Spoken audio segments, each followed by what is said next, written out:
To hero, please welcome Giovanni.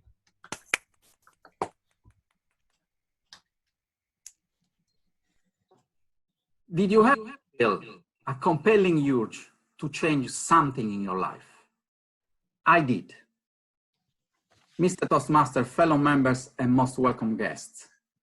Back in June 2007, after a period of stagnation in my job, my life became flat and anonymous. I vividly remember that chilly afternoon in Florence. I was literally sinking into the plastic sofa in my tiny rented room. I was completely lost at the idea of being not able to do anything fulfilling in my life. It was like being the captain of a ship sailing in a daunting stormy sea with no compass and with no landmarks visible from the coastline. I felt completely adrift. 39 years old, still too young, somehow living a suggestive life. How could I stay in that job for another 25 years? How could I stay in that company being put down by self-important company managers? Miles away from my homeland, Sardinia, and from my affections. I had to quit that job. Okay, Giovanni, I told myself, but if you quit this job, what can you do at the age of 39? Who is going to employ you? How will you make a living? Should you instead be more realistic and come to terms with your actual life? Should you instead say 100 times over, thank you, God, for what you have given me? After all, I'm not the only person in this world who is doing a job which they don't like. Statistics show that over 80% of workers are typically in this condition. The truth is that although my soul was in turmoil, unconsciously, I was denying it. But the light bulb moment I was hoping for didn't take long to pop up and shake me up. One morning, a few months after this tormenting middle-life crisis moment, I was driving my car from Florence to Milan to meet a dealer. At around 1 p.m., I stopped at a service station along the way for lunch. As you all know, when you walk into a motorway service station, you are forced to pass through different aisles before reaching the main hall. This marketing strategy is designed to persuade customers to buy as many products as possible. And during this long, twisted, entertaining journey, I bumped into a book with an eye-catching cover on which I recognized the face of someone I had seen on TV months earlier. The title of the book was Leader of Yourself. That self-help book became the greatest revelation of my life. Once I was at home, I literally devoured the 350 pages of this book. I read it once, twice, then again, until it was stuck in my mind like my favorite song, which is Imagine by John Lennon, by the way.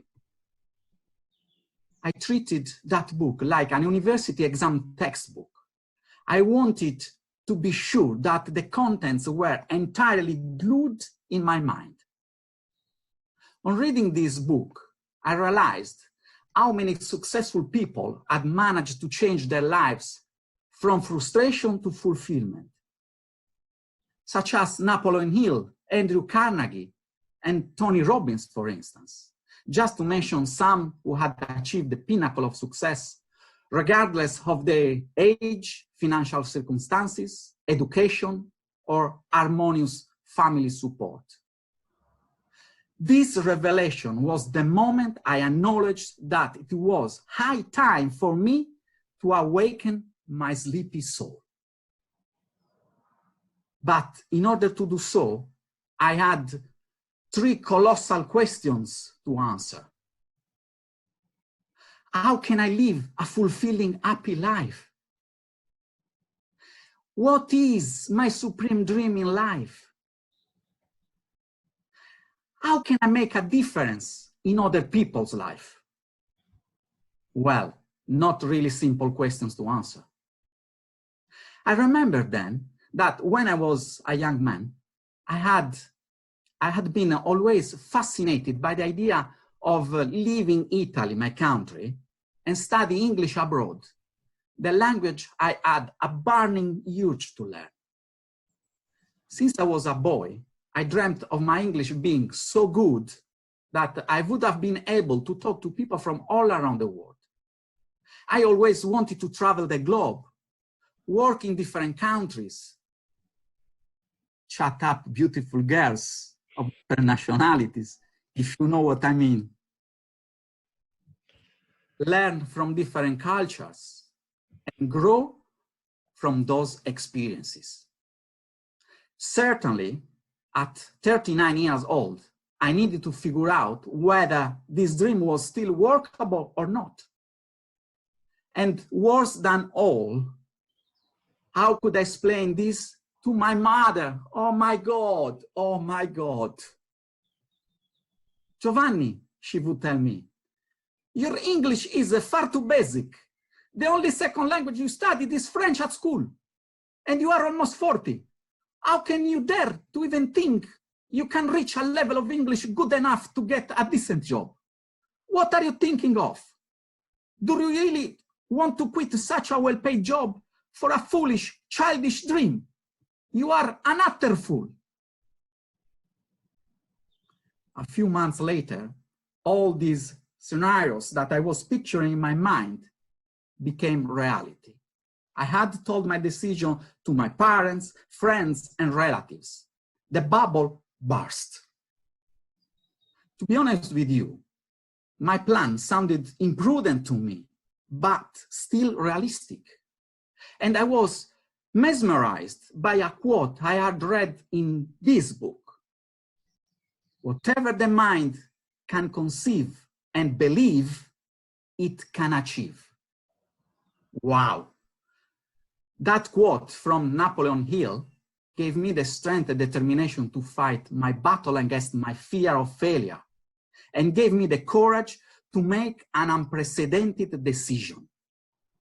Without a shadow of doubt, if you are dreaming of turning a vision into reality, you have to take unprecedented decisions. Due to that enlightening acknowledgement, I handed in my resignation to the CEO of the company I was working for and moved to England to study English. 10 years later, thanks to that decision, not only I had learned English, but I had been also teaching this wonderful language to refugees who had a vital need to learn it. On top of this, I had the fortune to live in the most prejudice-free city in the world, London. Now, ladies and gentlemen, I have 3 questions for you. What could you do to live a fulfilling, happy life? What is your supreme dream in life? What can you do to make a difference in other people's life? Be honest with yourself when answering these questions. Stop lying to yourself. Stop procrastinating.